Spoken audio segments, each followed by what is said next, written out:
me and you. Yeah, it was too late to start anyone else.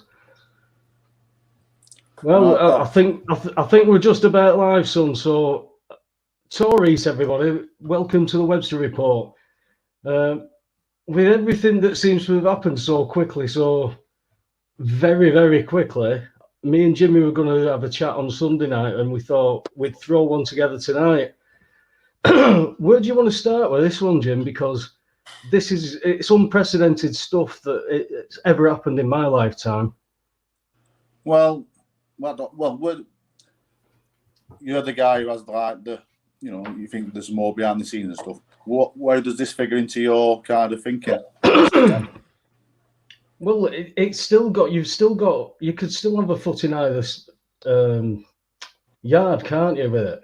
Yeah. That's what's so interesting about it, because both fields of thought can go that way. There is a fundamental thing. There's got to be a fundamental goal with all this, because there's too much intricacy. There's too much is interwoven for it to just be happen chance. Do you know what I mean? If it keeps happening, it happens once, it's one of them. 2 times, it's coincidence. 3 times, you start seeing the pattern forming. And all these are interwoven through all kinds of secret, stupid societies that have been ridiculed beyond belief, so people don't even want to entertain stuff that has been in control for a lot longer than what we've been breathing. And this stuff is now rapidly moving. You know, this martial law thing, yeah, you're looking around and you're expecting to be stopped on streets. What are they actually saying they're going to be doing? They're advising people in America, at the very least. They're rapidly saying, stay in your houses. It's voluntary, but stay in your houses. You know, what are they actually saying to people? Do you not think it's as bad as they're saying? Because I do personally. What do you mean, the virus? As in how it can affect all the older people, and like if it gets spread as they say it can, it's all overwhelming the system, and we'll have like people dying. Could have been. I think it's a cull, Jimmy. So I think it's a cull. Whether we could agree whether it's calculated or whether it was released or it's by accident or mutated or somebody had to bat, I really don't know.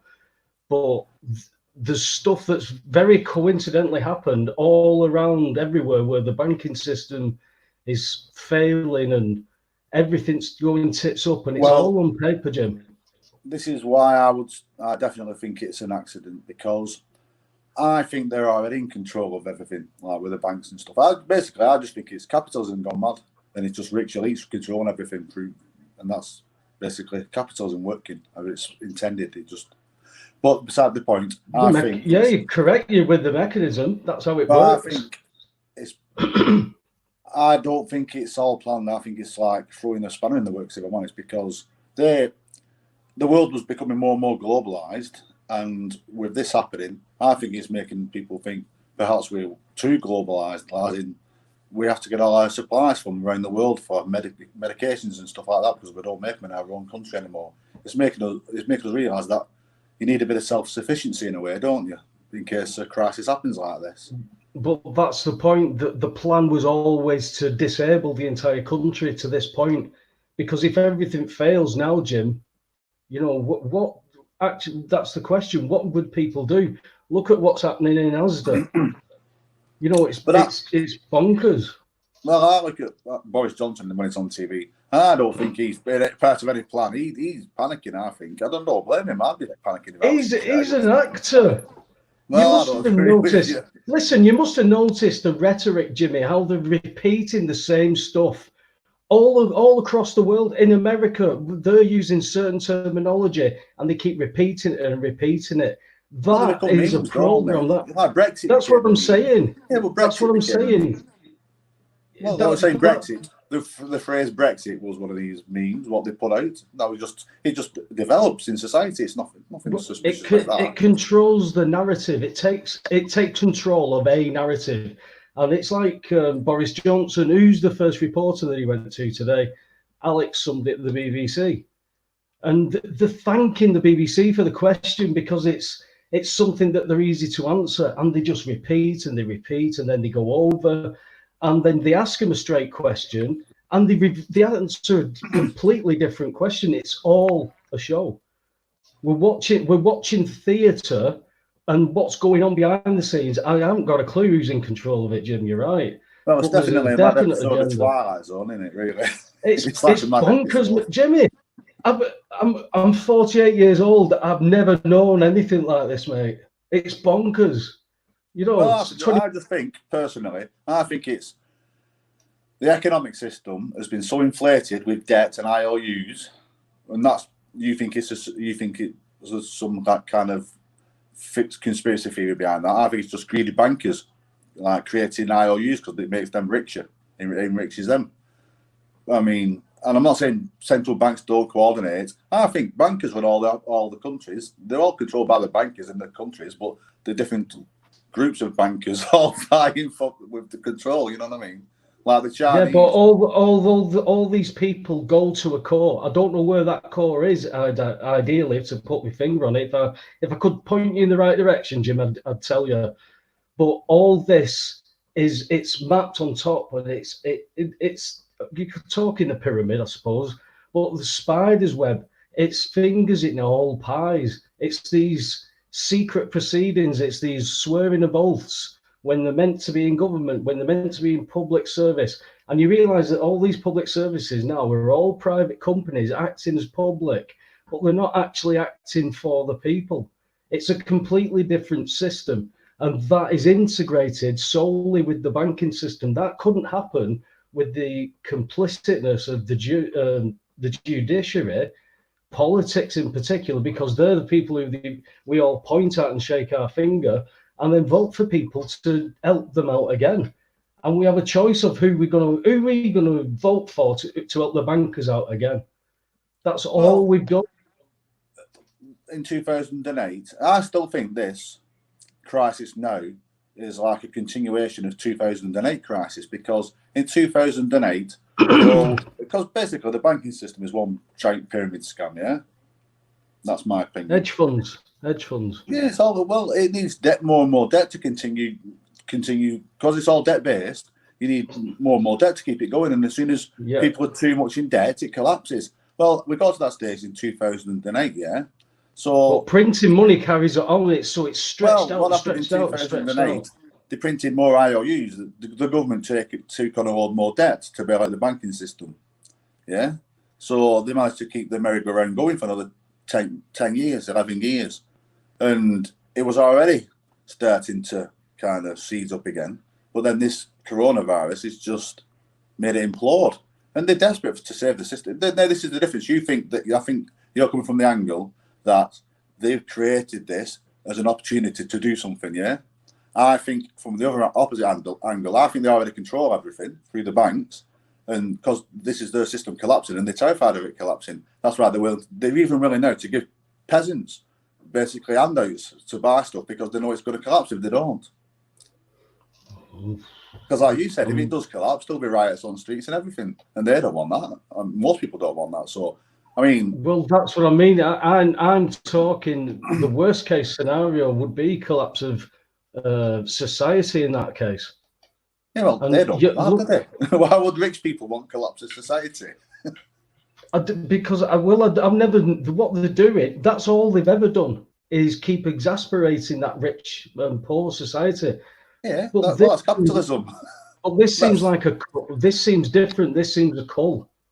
This seems a cull, Jim. If they collapse the currencies, it could well end up to be a cull of older people, but that's maybe just nature. If I'm honest, these viruses. I mean, you can't say.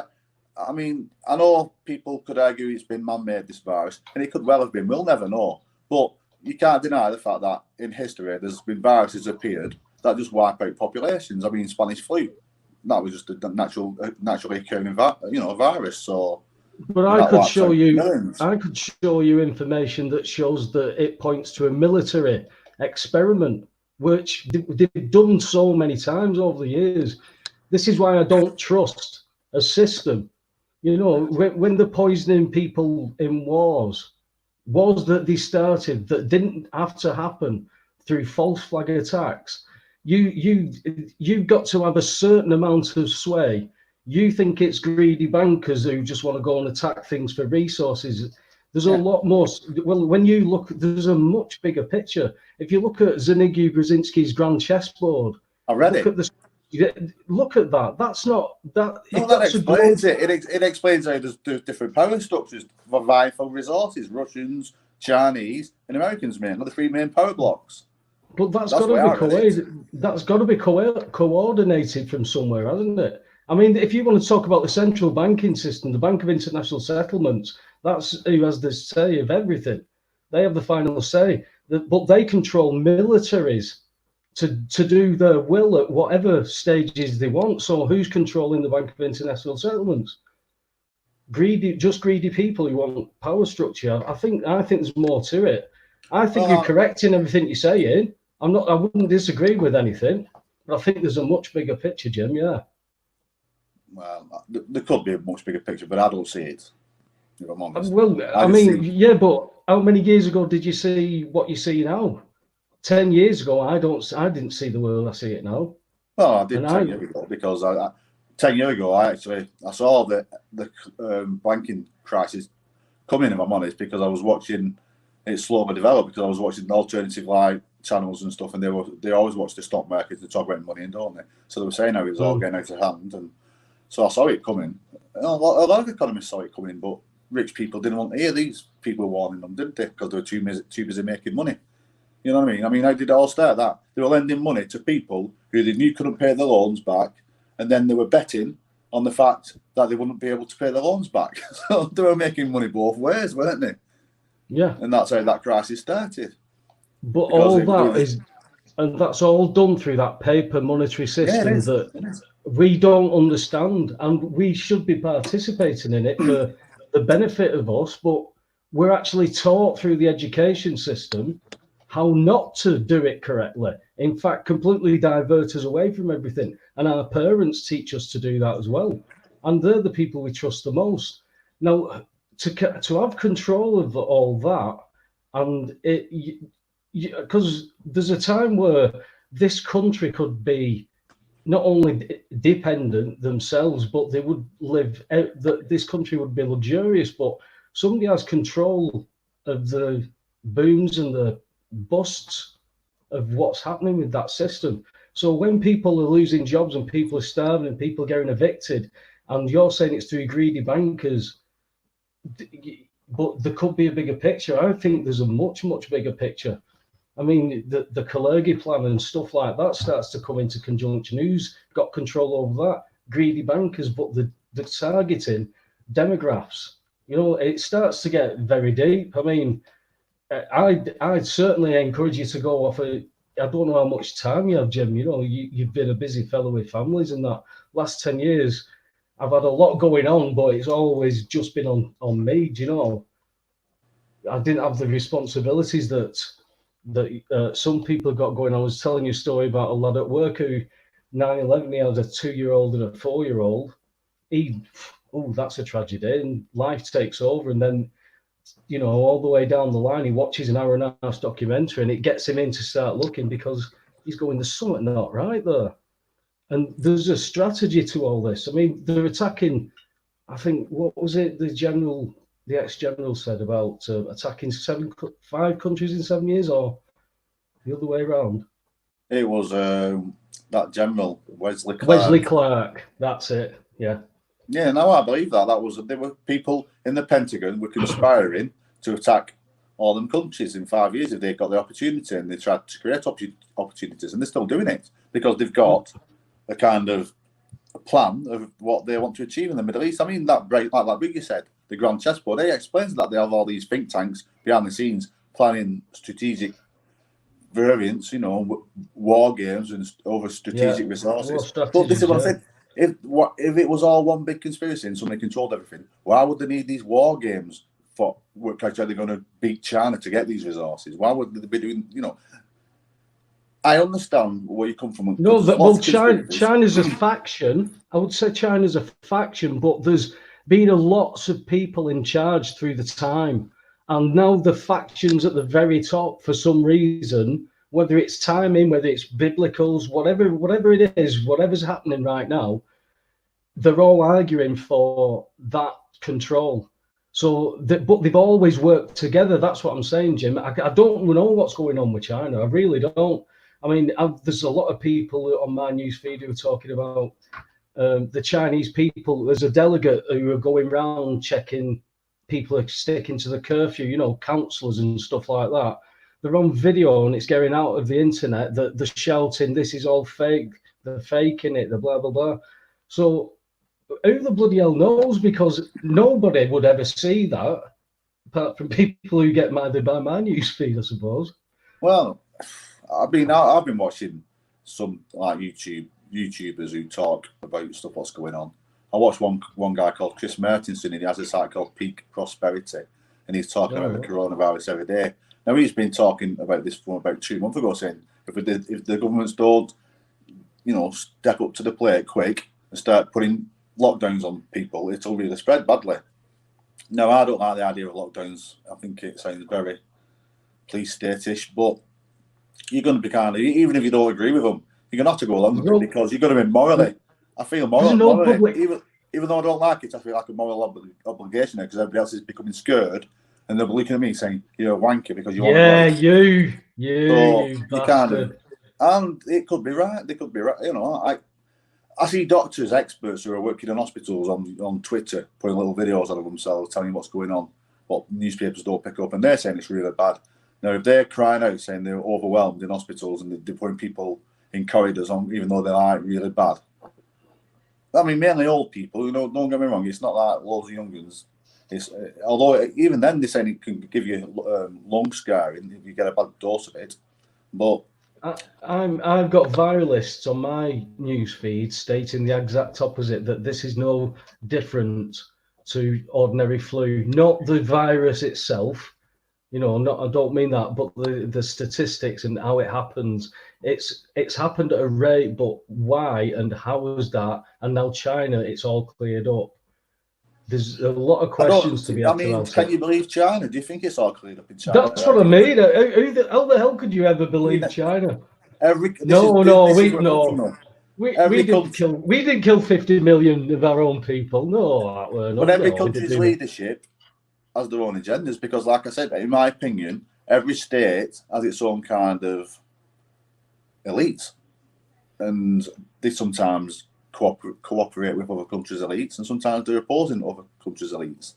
You know,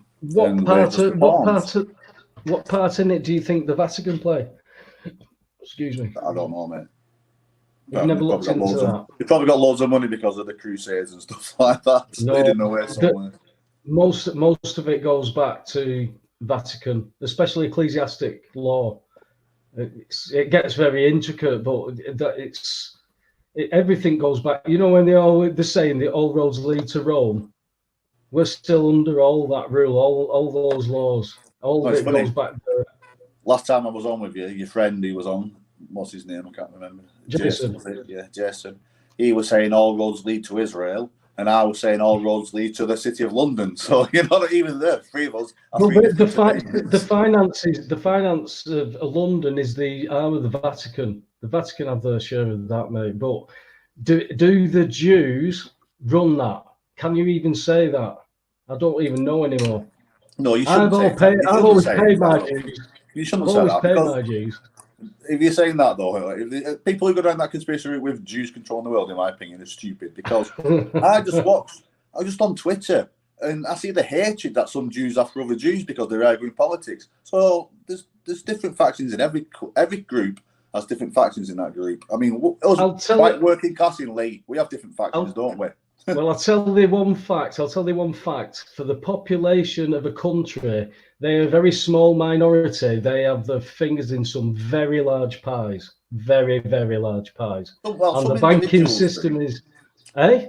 Some individuals do. I mean, you tell me your average Jewish tax as a race, as a race of people, the small ethnic minorities in all the countries they're in, but they're always... I'm not saying all Jews. I'm saying there is a Jewish presence at very, very high levels in control of a lot of things. You know, that's an absolute fact, Jim. Well, But if you're going I down this don't. route, mate, I'll give you an example. You could say, if you're going down that route, you could also say, compared to the global population, there's an awful lot of white people involved at the top of this tree compared to coloured people. Not anymore, mate. You can't even say that. In fact, you're a racist because you're white. But you understand where I'm coming from, don't you? If you're going down that route, of course I do. they'll be saying, then white people, it's all them white people controlling, and then they're sharing me and you with that brush. No, okay then, all right. If you put it on a poll of 20 people, and you was one person of those 20 people, and let's say all the good things that was done by like 3 of the people, they become very well known, wouldn't they? Yeah. And right, if you then switch that to anybody who did anything bad, they would become very well known for that. Right. But they're only a very small minority, so you'd expect them to not just be involved in all the same thing because they'd be a small minority, but they've got control of everything, but they don't work, not the big people who make this money, the people who they talk about who run the world. They're not even necessarily actually Orthodox Jews. That's where you get the argument. These have always been people who claim to be Jewish.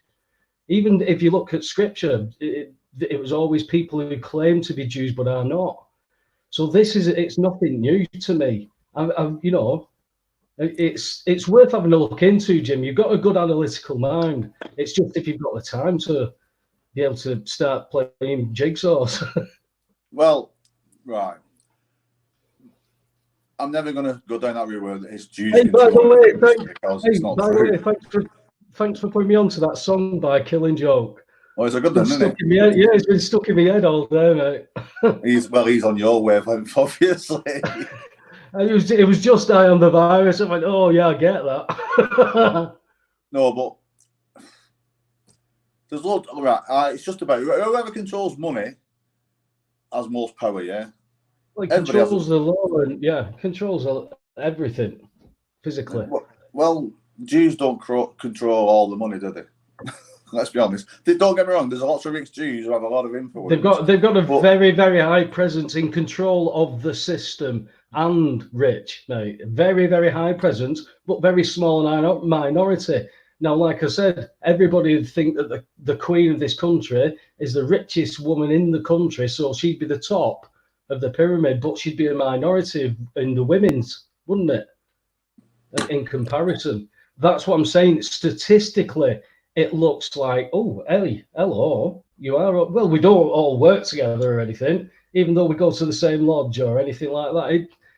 It doesn't matter. It's information, and all you can do is play your part in it and do what you do. I mean, you started to make videos because you thought you've got to get a voice out there. Oh, well, that was a laugh, wasn't it? Because I started making videos just to have a little laugh about my hometown, just to try and make my mates laugh, and all of a sudden we've gone into like Twilight, so it's like, it's not funny anymore. I know you sat on a park bench going, yeah, it's a shithole. I don't make a joke about what's happening. It's a bit hard now, isn't it? It's getting a bit too serious. So, yeah.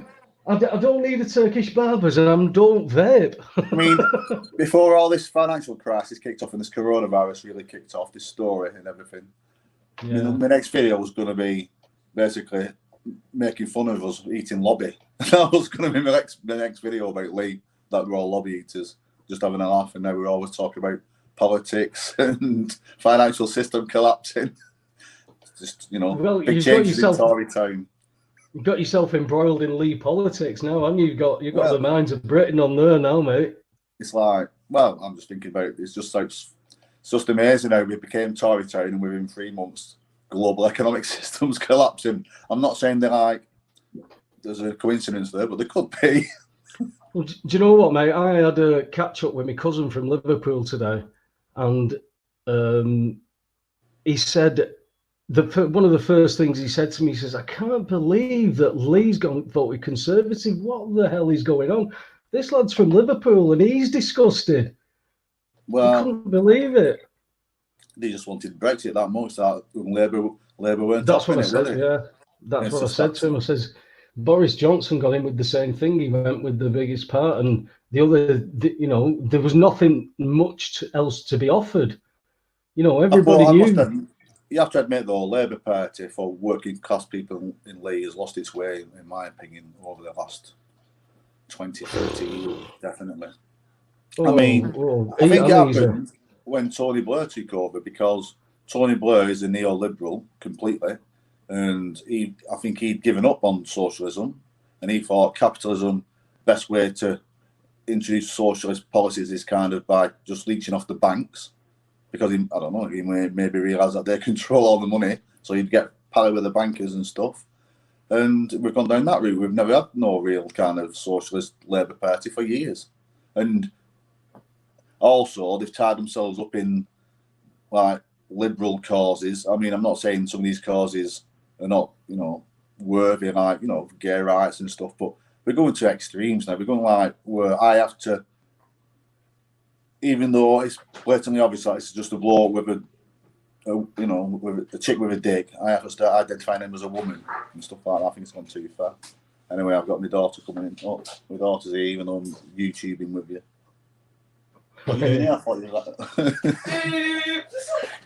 Hey! They told me they were staying out, mate. There you go. Hi! You think you've got a nice quiet house, and then your daughter comes trolling in with her boyfriend. There's only 2.5 million. They told me they were quarantining in his house, and now they're in here, spreading it around.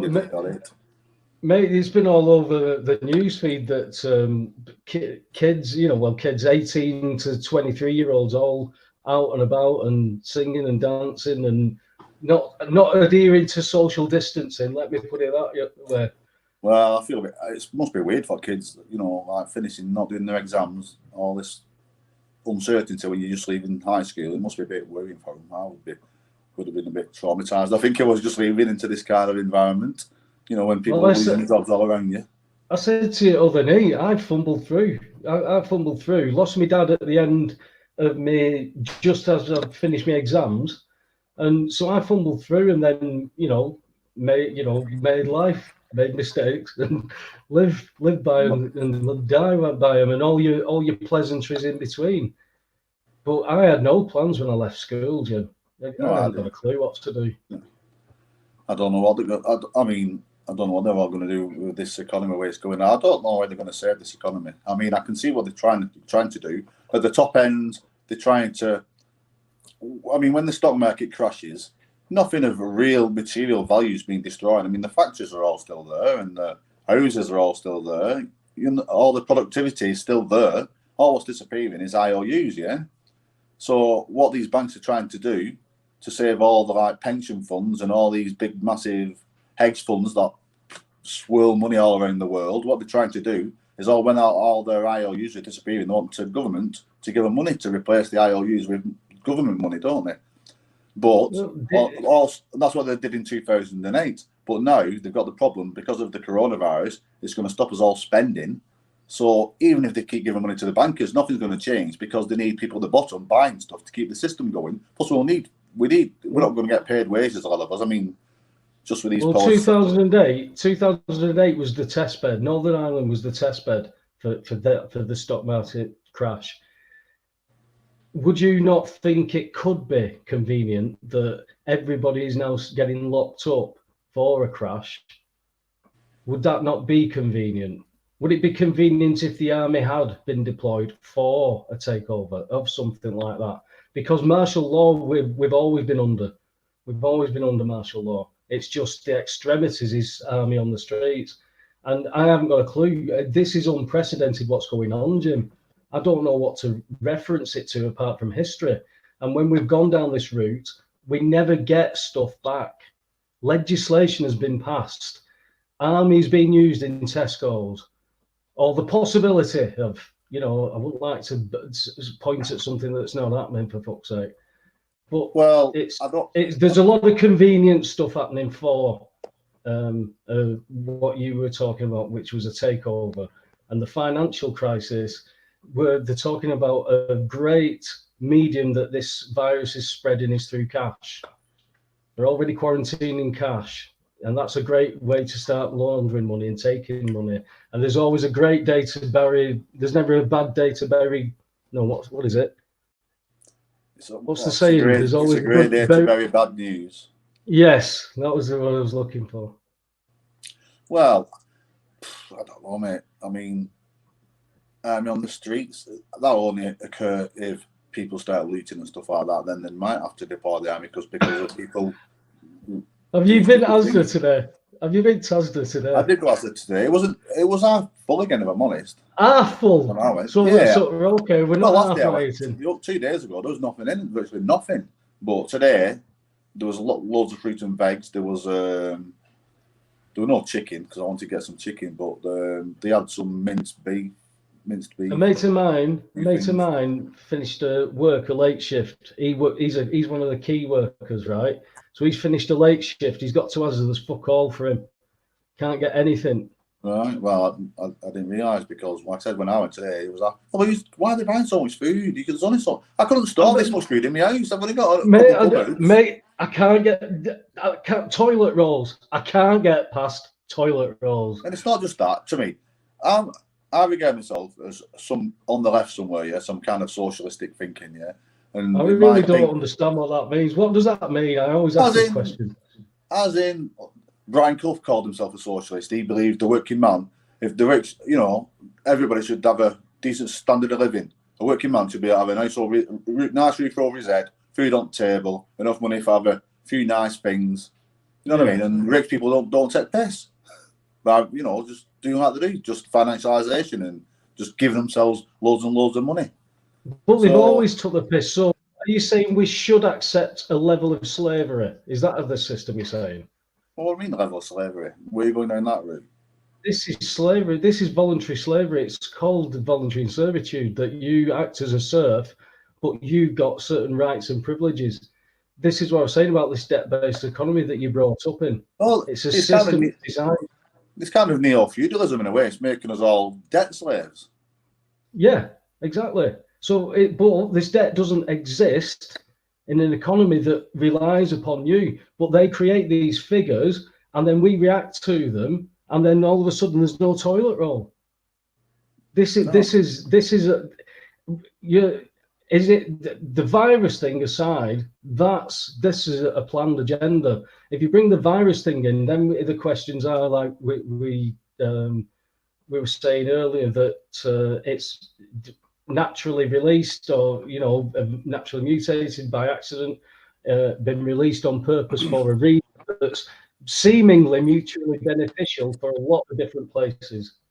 Well, this is where we differ, me and you, because like I said, the bankers are in control. They were creaming money and making money hand over fist. Why would you want to rock the boat if you're a rich billionaire? Why would you want to rock the boat and perhaps have the potential of civil unrest because you've fucked up the system?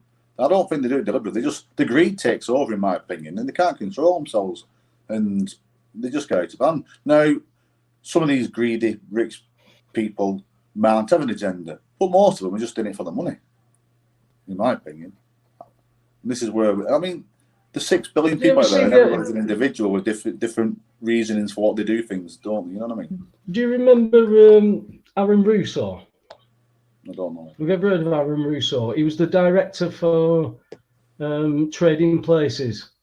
Remember Trading Places with Eddie Murphy and Dan Aykroyd? I don't. Go on, tell me this. They traded places. One was a beggar on the street, Eddie Murphy, and they swapped places. Yeah. Well, Aaron Russo became governor of a state, I think it was state of Nevada, and he was introduced to Nick Rockefeller, who was talking to him one night. They used to meet up and everything. He's been interviewed before he died, and he said that there was a plan for 9/11, but he said there was going to be an event. This was in 99, 2000. He says there's going to be an event. He says, and from that, we're going to be running around looking into the caves for something that doesn't exist, but we're going to go into this country and that country. And he was laughing about it. And he asked him, he says, why are you doing this? You've got all the control, got all the money and the power. And he says, what do you care about these people? He says, care about your friends and your family. He says, fuck with these people. So if that's a mental attitude of a Rockefeller, you could say that's a one-off, right? But there's a general attitude amongst a certain elite that there's always been accepted all throughout history. There's always been accepted. There's a certain elite. They've always been up to shenanigans. There's a royal elite at the minute that's up to all kinds of shenanigans. You know, I mean, there's a fucking information being leaked out that Prince Philip died recently. I haven't got a clue what's going on, Jimmy. Like I said, I've never known anything in my lifetime like this. Birds, booze, and football, mate. Well, I'm pretty sure if Prince Philip had died, they would have let us know, because they did expect us all going to like days of mourning for him, even though he's like Greek. That's what I mean. I don't know where half of this stuff comes from, but there's some strange stuff that's happening, and we can at least agree there's a lot of convenience going on at the minute. And how we react from this as a people, where bog rolls are already emptying and there's nothing really much happening, but people are acting normal. Those people who are now panicking and self-isolating are pointing the finger at the people who are saying, I'm going to get on with it. But the people who would rather self-isolate are being told, no, you're going to have to get on with it. You know, it's a weird situation for a lot of people to be in. Yeah, it's very weird. I'm at the moment in my head, I'm begrudgingly taking them at face value, because I wouldn't like to think that it is so deadly. And from what I've seen on the internet, it looks pretty bad if you get it like in certain areas. Did I tell you about the one where I saw where it showed a heat graph of the Earth and the currents around the Earth of heat, and were bands of, like different band of heat, like it's hot in Africa and then it gets cooler as you go towards the north and stuff. And it showed a certain band across the map where it changed from yellow to green. It was on some lady's podcast. She's called Kim Iverson, her name. Anyway, and she showed this graph, and it showed where every region where it went from green to yellow was an area where there was having a really severe outbreak of this coronavirus, because the temperature, it must like breed a lot better in a certain temperature range, yeah? So yeah, it does. And this range was, and she showed on the global map as it went across the globe. Obviously, it doesn't go in a straight line; it goes up and down because of like currents and mountain ranges and stuff. And in Wuhan, in China, that area was right on that line between yellow and green. And then she went across the map, and it says in northern Iran, it's the same colour, and that's where they're having the breakout in northern Iran. And then northern Italy, it was in the exact same band. Really bad in Iran. And then France and southern England were all in that same band on this map. So, and basically, they went all the way across Northern America as well, North USA as well. They're saying London's an epicenter. I don't know. So I don't watch much today news, if I'm honest. I like mainstream news. No, it's not mainstream news, but they're saying it's the epicenter of because London's going on lockdown first. Now, again, I've heard people post. So you think they're going to do a proper lockdown, as in police on street? Is this what that's what I'm saying? No, I don't know, mate. I'm like I've just said, I'm at a stage where nothing ever like this has happened in my life that is in my reality. You know, I've heard about fucking hell, Iran. I've heard about the Iran thing forever. You know, Afghanistan I've heard about forever. You know, I've heard about all those things, but this is like, you know, when you've got the potential of where your schools are shutting down because of something, and there's an effect because of that, be it convenient for a full lockdown or to help out at Tesco's. I don't know, man. I really don't. I think I'm like you, spin at straws. I just keep my yacht on. Well, it's like a roller coaster. It's a bit of an head scratcher, isn't it? It's like some weird ride. Bit of an head scratcher, son. Definitely. I mean, I saw today President Trump is being advised for putting more policies that are more socialist than what Jeremy Corbyn wanted bringing. And we were being told, when Jeremy Corbyn was suggesting them, we were being told that it was fantasy economics and all this. Wanker.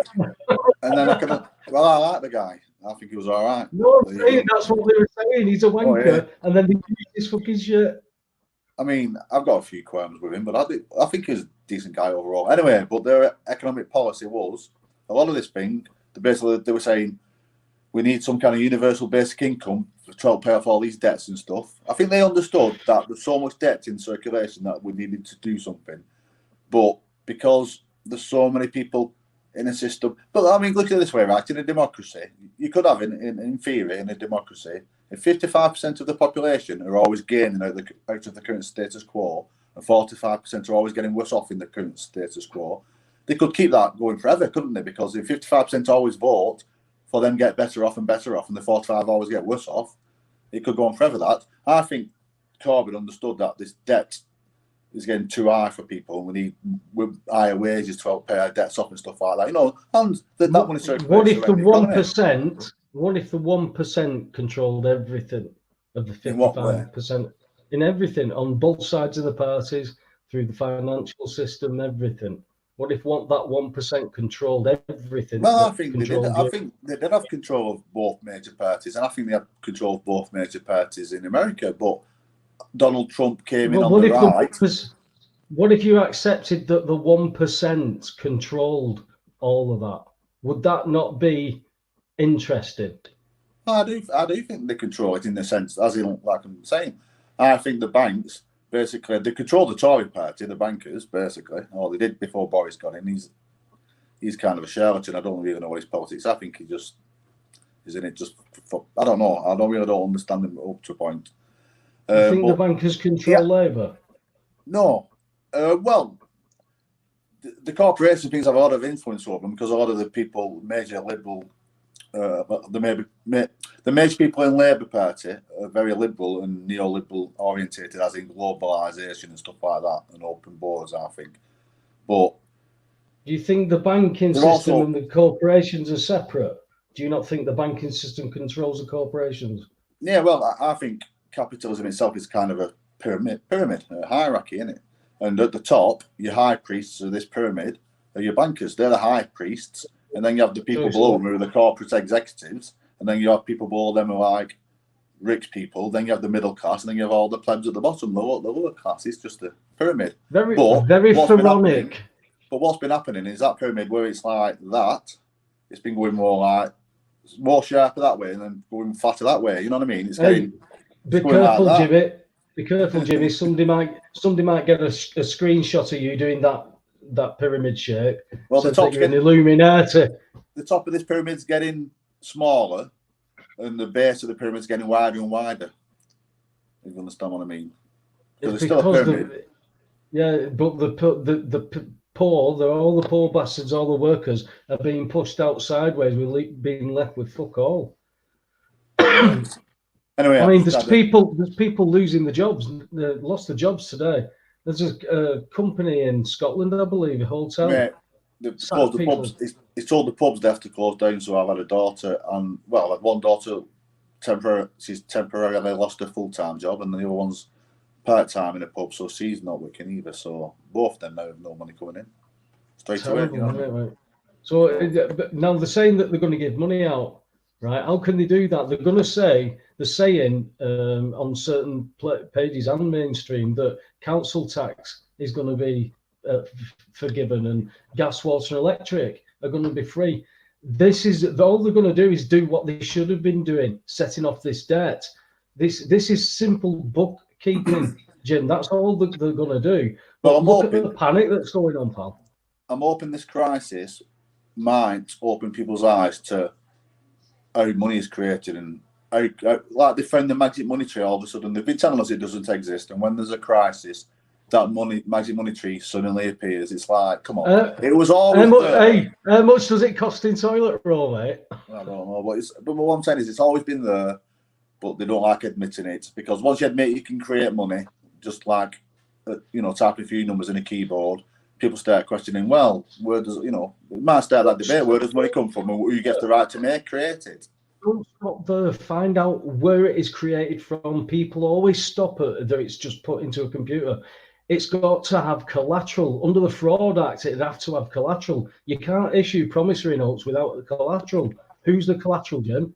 You. Oh. You're the collateral, mate. Well, you sound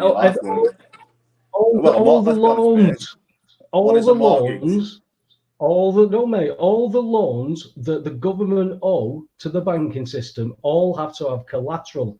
We are the collateral. That is what the banking system is based on. Yeah, our labour is the collateral. Yeah, that's our. Yeah, well, that's why you pay taxes. That's why you got debts to pay. Well, you can't pay them in a debt-based economy, but you've got obligations. We're taught to act in a certain way, which is wrong for the benefit of us. And we're given a voting system to decide, listen, you're going to die. He's going to kill you by shooting you in the face, and he's going to stab you in the face. Which do you want? That's basically the choices that we're given, but we've got these pleasantries and distractions in the meantime. It's something there, man. Oh, I think this economic crisis is going to. I think they had a power cut then. I thought they were getting raided. Can you hear me, mate?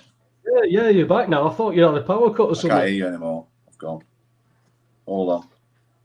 I'm getting a phone call off my daughter. She wants picking up, mate. So, when she said she was wanting picking up until 11 o'clock.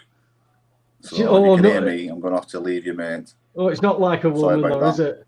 No worries, pal. Listen, we'll catch up over the weekend, but nice having a rant. See you later, mate. Speaking of it, pal. I can't hear what you're saying, but I'll see you later. I'll see you on Sunday. We'll do the show on Sunday if you want, yeah? Okay. Yeah, I'm saying that to the audience. Cheers, pal. Well, that's Jimmy off under orders. So we'll end the rant there because it's just been a bonkers day. I mean, as I said, it's things have happened today that have never happened in my lifetime, and it's getting interesting. It's getting interesting. Stay tuned.